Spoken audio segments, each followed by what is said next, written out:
بسم اللہ الرحمن الرحیم۔ السلام علیکم۔ نئی ویڈیو کے ساتھ میں ڈاکٹر ایاز آپ کی خدمت میں حاضر ہوں۔ آج کی ہماری ویڈیو کا عنوان ہے کمر درد۔ کمر درد ایک بہت ہی عام علامت ہے جس کی وجہ سے مریض ڈاکٹر کے پاس بہت زیادہ وزٹ کرتے ہیں، اور اس کے علاوہ working hours, loss of working hours, یعنی مریض اپنے کام کی بہت زیادہ چھٹی کرنے پر مجبور ہو جاتے ہیں۔ آج ہم آپ کو کمر درد اور اس کے علاج کے بارے میں تفصیل سے بتائیں گے۔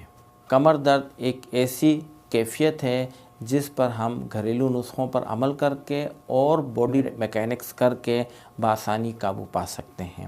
کمر درد کسی بھی مریض میں مسکولر ایکس یعنی پٹھوں کے درد کی صورت میں ظاہر ہوتا ہے، یا مریض کو کمر میں جلن کا احساس ہوتا ہے، یا اسٹیبنگ سنسیشن بھی بعض اوقات مریضوں کو محسوس ہوتی ہے۔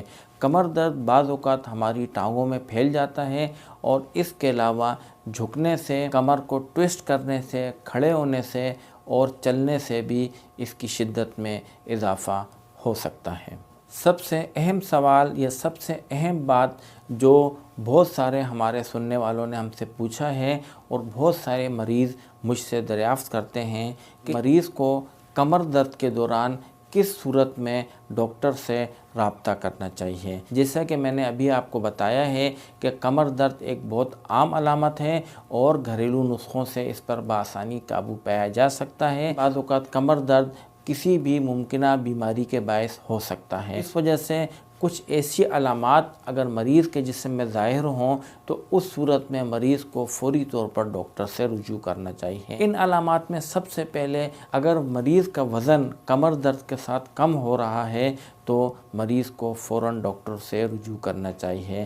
اگر مریض کے کمر کا درد 6 ہفتے یا اس سے زیادہ برقرار رہے یا علاج کے باوجود اس میں فائدہ نہ ہو تو ایسی صورت میں بھی مریض کو فوراً ڈاکٹر سے رجوع کرنا چاہیے۔ اگر مریض کے کمر کا درد کمر کے ساتھ ٹانگوں میں پھیل جائے، خاص طور پر پھیلاؤ گھٹنوں سے بھی نیچے ہو، تو اس صورت میں بھی مریض کو ڈاکٹر سے فوری طور پر رجوع کرنا چاہیے۔ کمر درد کے ساتھ مریض کو ٹانگوں میں کمزوری محسوس ہو یا ٹانگوں میں سن ہونے کا احساس پیدا ہو تو مریض کو فوری طور پر ڈاکٹر سے رجوع کرنا چاہیے۔ بعض مریضوں میں کمر درد کے ساتھ پیشاب اور پخانے کی کچھ علامات ظاہر ہوتی ہیں، مثلاً پیشاب یا پخانے کا رک جانا یا پیشاب اور پخانے پر کنٹرول کا ختم ہو جانا۔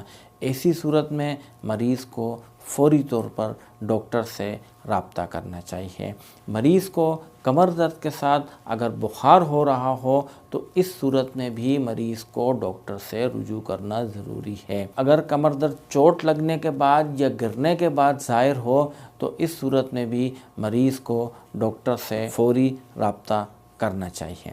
یہ وہ الارمنگ سمٹمز ہیں، یعنی یہ وہ علامات ہیں جس کے ظاہر ہونے کے فوراً بعد مریض کو ڈاکٹر سے رجوع کرنا ضروری ہے، کیونکہ اگر یہ علامات زیادہ دن تک برقرار رہیں تو اس طرح کا کمر درد کسی بھی انسان کو بہت زیادہ نقصان پہنچا سکتا ہے۔ کمر درد کی وجوہات کیا ہوتی ہیں؟ سب سے عام کمر درد کی وجہ وہ مسکولر یا لیگمنٹل اسٹرین ہے۔ ہمارے کمر اور ریڑھ کی ہڈی یعنی بیک بون کے چاروں طرف مسلز پائے جاتے ہیں، اور کسی وجہ سے ان میں اگر اسٹرین یعنی کھچاؤ آ جائے تو یہ کھچاؤ کمر درد کا باعث بنتا ہے۔ کمر درد کی دوسری اہم وجہ انٹرورٹیبولر ڈسک کا سلپ ہو جانا یا بلجنگ آف دا انٹرورٹیبولر ڈسک ہے۔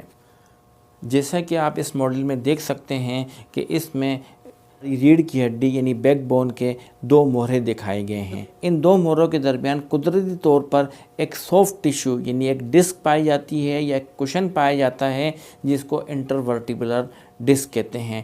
بہت ساری وجوہات کی وجہ سے، مثلاً چوٹ کی وجہ سے یا بہت زیادہ وزن اٹھانے کے باعث یا کفنگ یعنی بہت شدید کھانسی ہونے کے باعث یہ ڈسک اپنی جگہ سے یعنی ان دونوں مہروں کے درمیان سے سلپ ہو جاتی ہے، یا بعض اوقات اندر سے یہ پھٹ جاتی ہے، جس کی وجہ سے یہ اپنی جگہ چھوڑ دیتی ہے اور